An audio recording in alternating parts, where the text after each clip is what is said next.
Don't forget to subscribe to our channel and press the bell icon to get the latest updates of Aakar Foundation. Aakar Foundation. नमस्कार विद्यार्थी मित्रांनो, आकार foundation online video lecture सिरीजमध्ये आपलं सर्वांचं मनापासून मी स्वागत करतो. विद्यार्थ्यांनो, आकार फाउंडेशन द्वारा आयोजित जे ऑनलाईन ऑडिओ व्हिडिओ सिरीज जी आम्ही सुरू करण्याचा जो एक निर्धार केला आहे, त्यामागचा प्रामुख्याने उद्देश हा आहे की मागील 4 ते 5 महिन्यापासून विद्यार्थी लॉकडाऊन मध्ये फसलेले आहेत आणि तुम्हाला माहिती आहे अख्ख्या जगावरती कोविड-19चं हे जे संकट ओढून आलेलं आहे आणि त्याच काळामध्ये राज्यसेवेची प्री एक्झाम सुद्धा आली आणि त्यामध्ये विद्यार्थी खरोखर डोक्यात लॉक सुद्धा झालेला आहे, त्यांचं डोकं सुद्धा लॉक झालेलं आहे. कारण बऱ्याचशा दिवसापासून त्यांना अभ्यासिकेमध्ये जाऊन अभ्यास करायला चान्स मिळत नाही आणि सोबतच जी काही त्यांच्या क्युरी होत्या, डाऊट्स प्रत्यक्ष क्लासमध्ये जाऊन किंवा ग्रुप डिस्कशन मध्ये जे विद्यार्थी काही बऱ्याचशा गोष्टीवरती चर्चा करीत असत, ते मात्र त्यांना सुद्धा हे चान्स मिळत नाही. आणि याच कारणाने आम्ही विचार केला की जे विद्यार्थी गावी परत गेलेले आहेत किंवा घरामध्ये बसलेले असतील त्या विद्यार्थ्यांना या युट्यूब लेक्चरच्या माध्यमातून त्यांच्या ज्या समस्या आहेत त्या समस्याचं निराकरण व्हावं, हाच या मागचा महत्वाचा उद्देश आहे. तर विद्यार्थी मित्रांनो, आपण आजच्या या लेक्चरमध्ये लेक्चर नंबर 1 मध्ये आपण चर्चा करणार आहोत इंग्रजी या विषयाची. इंग्लिश हा जो विषय आहे राज्यसेवेमध्ये, त्याचबरोबर युपीएससीच्या प्री एक्झाम मध्ये सुद्धा, एमपीएससीच्या प्री एक्झाम मध्ये सुद्धा सीसॅटच्या पेपरकरिता इंग्रजी हा विषयाचं अनन्य साधारण असं महत्व आहे. त्यामध्ये तुम्हाला जे कॉम्परेशन टेस्ट जो विचारला जात आहे, आकलन शक्ती ज्यामध्ये आपल्या एक्झामिन केली जात आहे, त्याकरिता कॉम्परेशन टेस्ट जरी हा युपीएससीला किंवा एमपीएससीला सीसॅटच्या पेपरला कॉम्पिटिशन टेस्ट जरी क्वालिफाईंग जरी असेल, परंतु बरेचदा असं होतंय, माझा अनुभव हा म्हणतोय की बरेचदा विद्यार्थी त्या पेपरला त्या टेस्टला क्वालिफाय सुद्धा होऊ शकत नाही. तर म्हणून आपण पुरेपूर यामध्ये प्रयत्न करायला पाहिजे, आपण क्वालिफाय व्हायला पाहिजे. त्याकरिता तुम्हाला एमपीएससीच्या किंवा युपीएससीच्या कॉम्पिटिशन टेस्टचे सुद्धा तुम्हाला इंग्रजीचे धडे, त्याचं मार्गदर्शन तुम्हाला या सिरीजमध्ये आम्ही देण्याचा निश्चितच प्रयत्न करणार आहोत. तर विद्यार्थी मित्रांनो, इंग्रजीचं महत्व जर बघितलं आपण, राज्यसेवेला जर आपण टार्गेट घेऊन जर चाललोय, तर राज्यसेवेच्या प्रीच्या व्यतिरिक्त मेन्स मध्ये मला असं वाटतं की इंग्रजी हा विषय तुम्हाला रिझल्ट देणार, रिझल्ट डिसाइडिंग हा विषय आहे. कारण बऱ्याचशा विद्यार्थ्यांचं कमांड जे राहतंय बाकी जीएस पार्टवरती किंवा अन्य जो पार्ट आहे विषय, त्या विषयावरती चांगलं प्रभुत्व बसतंय. इव्हन मराठी व्याकरणावरती सुद्धा बऱ्याचशा विद्यार्थ्यांचं चांगलं प्रभुत्व बसतंय की, परंतु बरेचसे विद्यार्थी हे इंग्रजी या विषयाकडे दुर्लक्ष करतात आणि त्याचं कारण सुद्धा हे असू शकतंय. बरेचसे विद्यार्थी हे मराठी माध्यमातून आपलं एज्युकेशन कंप्लीट करतात. चला आपण जर सायन्सच्या विद्यार्थ्यांचं जर उदाहरण जर घेतलं, इंजिनिअरिंगचे विद्यार्थी सुद्धा एमपीएससीची एक्झाम देतात, सायन्स विभागाचे विद्यार्थी सुद्धा, कॉमर्स विभागाचे सुद्धा विद्यार्थी एमपीएससीची तयारी करीत असतात. आणि बरेचदा या सायन्स किंवा इंजिनिअरिंगच्या विद्यार्थ्यांचं जर इंग्रजीचं आपण नॉलेज बघितलं तर मला असं वाटतं की त्यांना टेक्निकल इंग्रजी असल्या कारणानं इंग्रजी हा विषय, ग्रामॅटिकली हा पार्ट जो आहे त्यांच्याकरिता, टेक्निकल ग्रामर जे आहे त्यांच्याकरिता थोडंसं कठीण वाटू शकतंय, हा मला असं वाटतंय. परंतु आपण या युट्यूब सिरीजच्या माध्यमातून तुम्हाला इंग्रजी हा विषय अतिशय सोप्या पद्धतीने, जसं तुम्हाला असं वाटायला हवं की जणू काही आपण क्लास टीचिंग घेत आहे, अशा प्रकारचा आम्ही इथे प्रयत्न करीत आहोत. तर विद्यार्थ्यांनो, इंग्रजी हा विषय तुम्हाला राज्यसेवेला, सिव्हिल सर्व्हिसला सुद्धा महत्वाचा आहे, मेन्सला, आणि त्याचबरोबर कंबाईनचे जे एक्झाम राहत आहे त्या कंबाईनच्या परीक्षेमध्ये सुद्धा, त्या परीक्षेला सुद्धा इंग्रजी विषयाचं अनन्य साधारण असं महत्व आहे. आणि म्हणूनच इंग्रजी या विषयाकडे दुर्लक्ष करू नका कृपया. इंग्रजी विषयाला सुद्धा तेवढंच महत्व द्यायचं आहे आपल्याला जेवढं महत्व आपण इतर विषयाला देतो, कारण हा विषय सुद्धा तुम्हाला बऱ्यापैकी स्कोरिंग करून देणारा हा सब्जेक्ट ठरू शकतोय. आणि म्हणूनच विद्यार्थ्यांनो, आपण आज या इंट्रोडक्शन लेक्चरमध्ये आपण इंग्रजी या विषयाचा इथे अभ्यास करणार आहोत. आपण इथे तुम्हाला मार्गदर्शन मिळणार आहे इंग्रजी विषयाचं. मी प्राध्यापक एम कुमार इंगोले मागील 20 ते 25 वर्षापासून स्पर्धा परीक्षेचा इंग्रजी हा विषय शिकवत आलेला आहोत. आणि सोबतच मी विद्यार्थ्याच्या मागणीनुसार आणि माझा जो अनुभव होता, मी जेव्हा शिकवत असताना किंवा इतर रेफरन्सचे पुस्तक चाळत असताना मला मनाला सुद्धा असं वाटायचं की या पुस्तकामध्ये थोडं हे नॉलेज जे आहे अपडेट असायला पाहिजे होतंय किंवा कंटेंट अशी असायला पाहिजे होतंय. म्हणजे या मागचा त्याच उद्देशाने मी हा निर्धार घेतलाय की शेवटी मी जे क्लासमध्ये आजपर्यंत शिकवत आलोय आणि किंवा जे नोट्स तयार होत होते, विद्यार्थी त्या नोट्सची झेरॉक्स काढत होते, तर मी विचार केलाय की पुस्तकाच्या रूपाने जर हे नोट्स जर मी विद्यार्थ्यापर्यंत जर महाराष्ट्राच्या कानाकोपऱ्यापर्यंत जर हे नोट्स जर पोहोचले तर मला असं वाटतं की विद्यार्थ्यांना निश्चितच त्या नोट्सचा फायदा व्हावा. हा त्या मागचा एक महत्वाचा मोठा उद्देश होता आहे. तर विद्यार्थ्यांनो, इंग्रजी या विषयाला मी द सिक्रेट ऑफ इंग्लिश या पुस्तकामध्ये अतिशय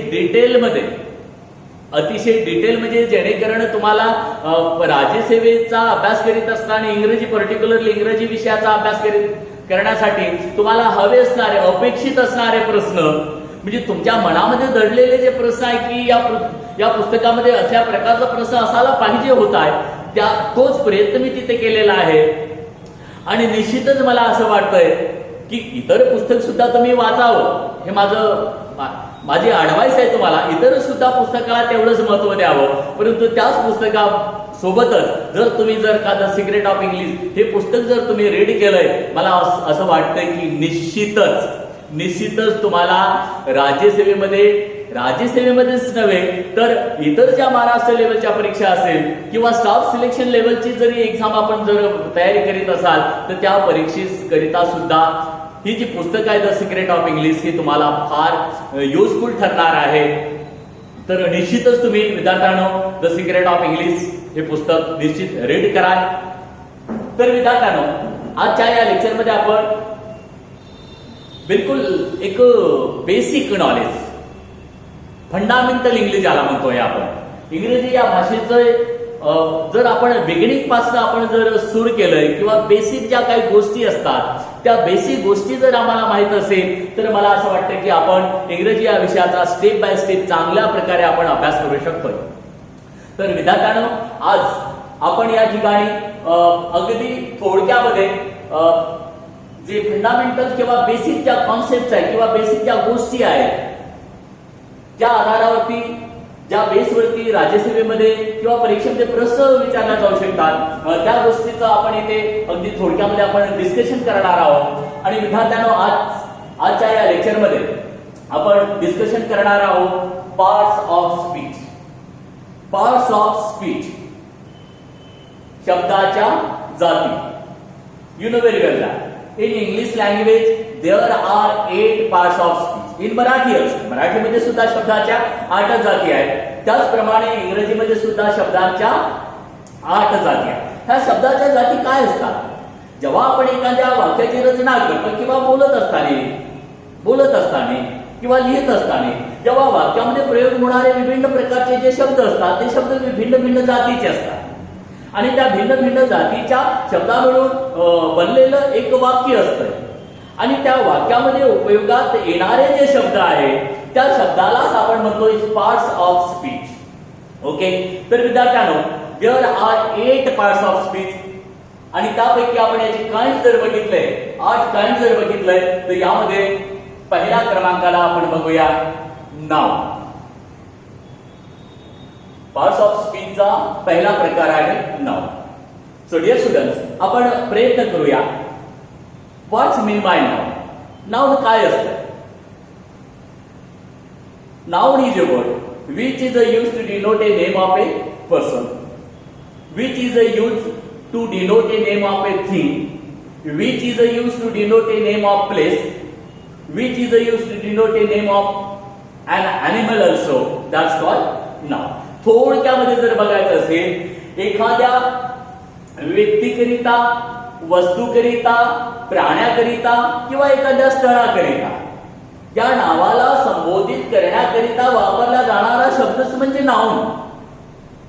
तर यामध्ये आपण विद्यार्थ्यांनो परीक्षेच्या दृष्टिकोनातून जर आपण बघाल तर आपण पुढल्या लेक्चर नंबर 2 मध्ये बिलकुल याला आपण सविस्तरपणे अगदी डिटेलमध्ये आपण या सर्व पार्टला आपण डिटेलमध्ये शिकणारच आहोत. परंतु अगदी थोडक्यामध्ये मला एक इंट्रोडक्शन म्हणून तुम्हाला पार्ट्स ऑफ स्पीच बद्दल काही माहिती सांगायची आहे. तर विद्यार्थ्यांनो नाउनचे आपल्याला काइंड्स माहिती सुद्धा असणं तेवढंच आवश्यक आहे, कारण वरवरचे प्रश्न हे राज्यसेवेमध्ये विचारला जात नाही. खोलवर जाऊन आपल्याला याचा डीपमध्ये जाऊन अभ्यास करावा लागेल, त्या डेपचे प्रश्न बघावा लागेल आपल्याला. तर याचे काइंड सुद्धा माहित असणं आवश्यक आहे. जर थोडक्यामध्ये जर बघितलं तर there are 5 kinds of noun. नाउनचे सुद्धा 5 प्रकार आहेत आणि ते 5 प्रकार आपण पुढील लेक्चरमध्ये याबद्दल आपण संपूर्ण असं सविस्तर माहिती बघणार आहोत. तर आपण पार्ट्स ऑफ स्पीचचा पहिला प्रकार आपण इथे थोडक्यामध्ये अगदी बघितलेला आहे, नाउन.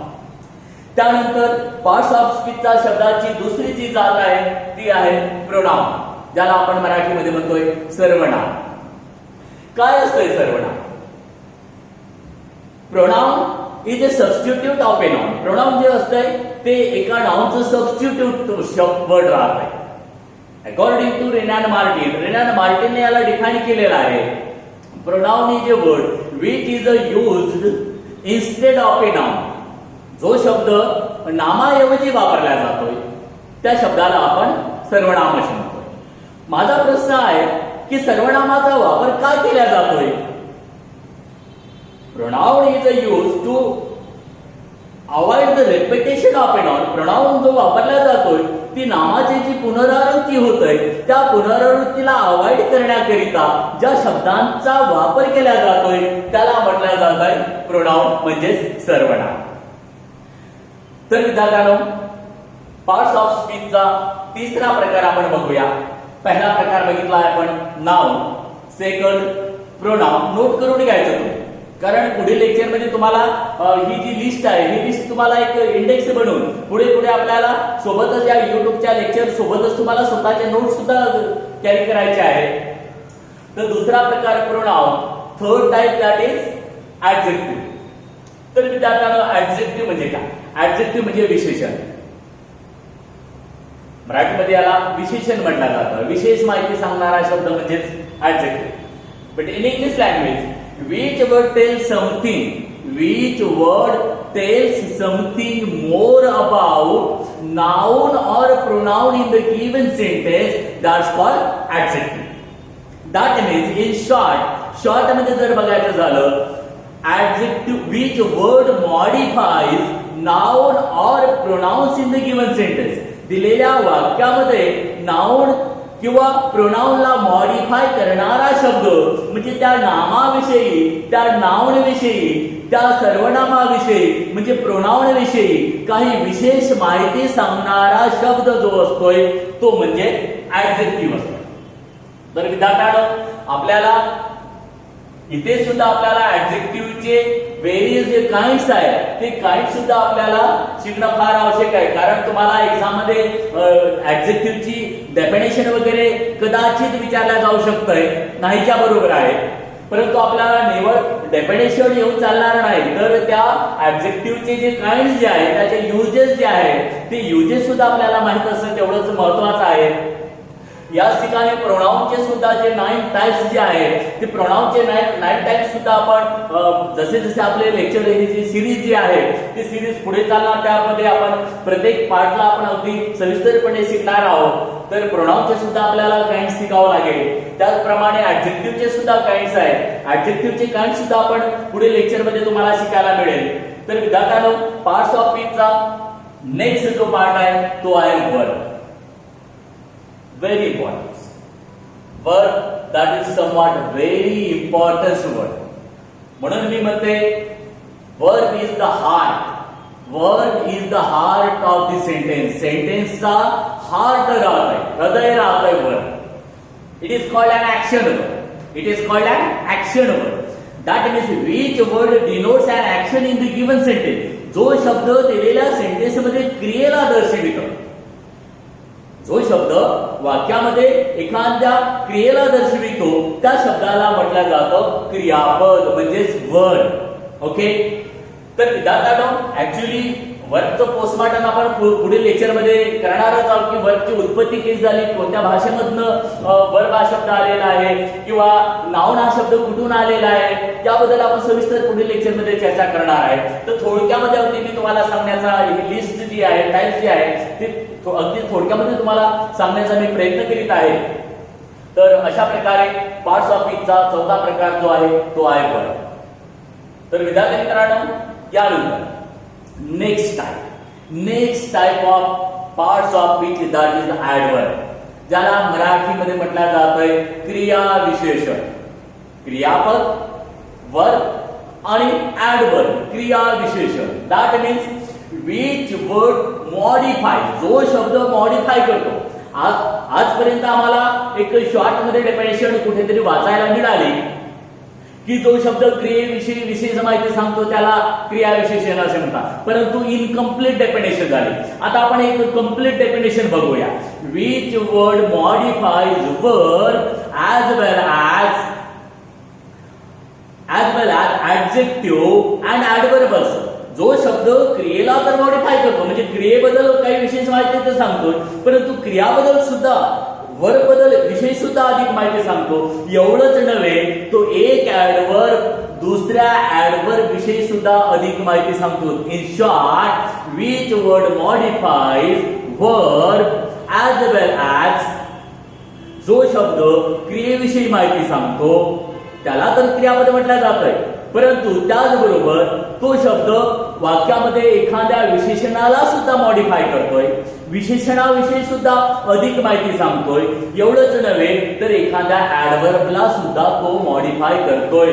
आणि विद्यार्थ्यांनो, आपण जेव्हाही ऍडवर्बचा हा पार्ट आपण शिकणार आहोत त्यावेळेला निश्चितच मी तुम्हाला जे अपडेट वाले जे क्वेश्चन आहे, राज्यसेवेने मागील काही वर्षापासून ऍडवर्बला अतिशय डेप्थ मध्ये जाऊन, खोलमध्ये जाऊन यावरती डिटेल असे प्रश्न विचारलेले आहेत. आणि निश्चितच आपण याला आपण न्याय देऊया, या चॅप्टरला निश्चितच न्याय देऊया. जो पार्ट तुम्हाला अजूनपर्यंत डीप लेवलमध्ये कधी शिकायला मिळाला नसेल तो पार्ट आपण ऍडवर्बला अतिशय सविस्तरपणे पुढील लेक्चरमध्ये, आपण येणाऱ्या लेक्चरमध्ये आपण इथे याची स्टडी करणार आहोत. तर विद्यार्थी मित्रांनो, पार्ट्स ऑफ स्पीचचा आपण नेक्स्ट प्रकार बघत आहोत and that is a preposition. Preposition, there are various preposition in English language. कोणीही अजूनपर्यंत हा प्रयत्न केलेला नाही की how many prepositions are there in English language. इंग्रजी भाषेमध्ये संख्येने प्रेपोजिशन किती आहे आजपर्यंत कोणीही त्याची संख्या सांगितलेली नाही. म्हणून मी म्हणणार there are various prepositions because that is language. इंग्रजी भाषा आहे म्हणून म्हणणार की there are various prepositions in English language. Actually preposition हा शब्द दोन शब्दापासून बनलेला आहे, प्री आणि पोजिशन. प्री आणि पोजिशन या दोन शब्दापासून हा शब्द बनला प्रेपोजिशन. आणि प्रेपोजिशन अगदी महत्वाचा चॅप्टर आहे. तुम्हाला एमपीएससी मध्ये किंवा बाकी इतर परीक्षेमध्ये सुद्धा प्रेपोजिशन बेसचे प्रश्न बरेचदा विचारले जातात आणि या अगोदर सुद्धा राज्यसेवेलाच नाही, तुम्ही बघाल तर स्टाफ सिलेक्शनला एसएससीची जी सीजीएलची जी एक्झाम होत आहे किंवा बाकी सुद्धा ज्या एक्झाम होतात त्या प्रत्येक एक्झामला प्रेपोजिशनचे प्रश्न तुम्हाला विचारल्या जात आहे. परंतु राज्यसेवेमध्ये आपण याचा बेसिक जे आहे प्रेपोजिशनचं युजेस जे आहे ते युजेस शिकल्यानंतर आपल्याला अपडेटवाले जे प्रश्न आहेत आज सहजपणे किंवा वरवरचे प्रश्न विचारले जात नाही. प्रेपोजिशनला सुद्धा आपण एका त्या लेवल पर्यंत जाऊन कोणत्या दिलेल्या सेंटेन्समध्ये प्रेपोजिशन करेक्ट वापरलेले आहे, चुकीचे वापरलेले आहे हे आपल्याला सुद्धा ओळखता आलं पाहिजे. आता युजेस ऑफ प्रेपोजिशन असल्या प्रकारचे प्रश्न सिव्हिल सर्व्हिसमध्ये राज्यसेवेमध्ये कमी प्रमाणामध्ये विचारला जातोय आणि आता प्रश्नाचं जे स्वरूप आहे ते स्वरूप मात्र थोडंसं अपडेट झालेलं आहे. आता तुम्हाला 2-2, 3-3, 4-4 सेंटेन्स विचारल्या जातात आणि त्या सेंटेन्स मध्ये विचारल्या जातात की कोणतं सेंटेन्स ग्रामॅटिकली करेक्ट आहे आणि त्या विभिन्न सेंटेन्स मध्ये किंवा एका सेंटेन्स मध्ये भिन्न भिन्न प्रकारचे प्रेपोजिशन वापरल्या जात आहे आणि त्यावेळेला सुद्धा आपल्याला ऍप्रोप्रिएट प्रेपोजिशनचा जो यूज जो आहे ते यूज सुद्धा माहित असणं फार महत्वाचं आहे. तर विद्यार्थ्यांना अशा प्रकारे पार्ट्स ऑफ स्पीचचा 6 नंबरचा जो प्रकार आहे तो आहे प्रेपोजिशन अँड 7वा प्रकार आहे पार्ट्स ऑफ स्पीचचा अँड दॅट इज कंजंक्शन. कंजंक्शनला आपण कनेक्टर सुद्धा असं म्हणू शकतो. कनेक्टर म्हणजे जोडण्याचं काम करतो. That means what's mean by conjunction. Conjunction हा असा शब्द राहतोय म्हणजेच कनेक्टर विच वर्ड कनेक्ट्स, जो शब्द जोडतोय. Which word connects 2 or more, 2 किंवा अधिक. Which word connects 2 or more words, phrases or clauses, that is called conjunction. डोक्यामधून ही काढा. बरेचदा विद्यार्थ्यांना असं वाटतं की कंजंक्शन हा केवळ 2 शब्दाला जोडतोय किंवा 2 वाक्याला जोडतोय. कंजंक्शन हा 2 शब्दालाच नव्हे तर 2 पेक्षा अधिक शब्दांना, वाक्यांना, क्लॉजेसना किंवा फ्रेजेसना सुद्धा जोडण्याचं काम करणारा शब्द म्हणजे कंजंक्शन. आणि विद्यार्थ्यांनो कंजंक्शन हे चॅप्टर सुद्धा फार महत्वाचं चॅप्टर आहे कारण मागील 2 वर्षामध्ये कंजंक्शन वरती बरेचसे असे प्रश्न विचारलेले आहेत. प्रिव्हियस इयरच्या प्रश्नपत्रिका जेव्हा आपण वाचतोय त्यामध्ये तुम्हाला कंजंक्शन बेसिस बरेचसे आपल्याला प्रश्न दिसून येतात. आणि एवढंच नव्हे मागील 2 वर्षामध्ये बँकिंग पीओ लेवलला एका परीक्षेमध्ये जवळपास मेन्सला 10 प्रश्न 10 क्वेश्चन केवळ कंजंक्शनच्या बेसवरती विचारलेले आहेत. तर conjunction this part is a somewhat very important part आणि या पार्टला सुद्धा आपण नेक्स्ट लेक्चरमध्ये निश्चितच डिटेलमध्ये शिकून त्याला न्याय देण्याचा आपण प्रयत्न करणार.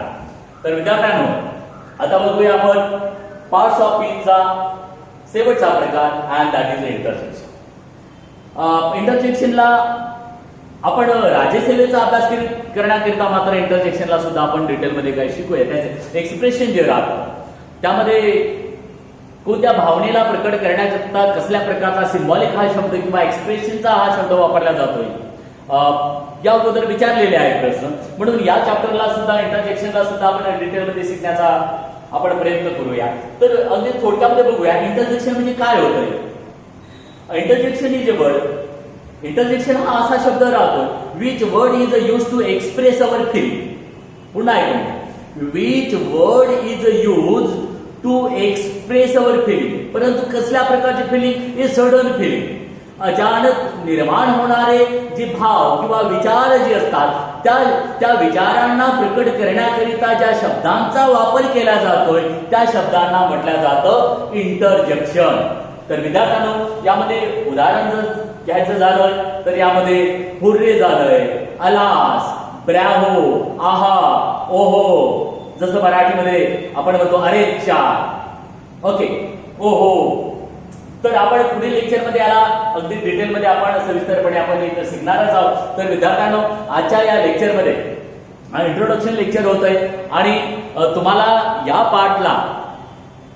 पार्ट्स ऑफ स्पीचला खरा जर न्याय द्यायचा असेल तर तुम्ही पुढील जे लेक्चर आहे पुढील लेक्चर अवश्य तुम्ही अटेंड करा.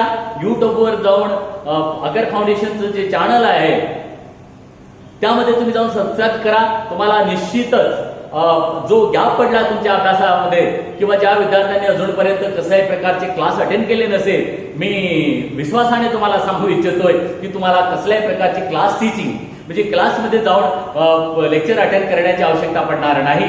आणि त्याचकरिता तुम्ही काही तुमचे जे क्वेरी असतील, आता या पार्टमध्ये तर क्वेरी नसेल परंतु पुढील लेक्चरमध्ये ज्या काही तुमच्या क्वेरी समस्या असतील तर त्या क्वेरी सुद्धा तुम्ही पाठवू शकतात. नेक्स्ट लेक्चरमध्ये आम्ही त्याला निश्चितच ऍड करत राहू. तुमच्या प्रश्नाचं उत्तर आम्ही देण्याचा पुढील लेक्चरमध्ये प्रयत्न करूया. तर विद्यार्थ्यांनो आकार फाउंडेशन युट्यूब लेक्चरमध्ये सर्वांचं तुमचं स्वागत आहे. आपण भेटूया पुढील लेक्चरमध्ये. नमस्कार.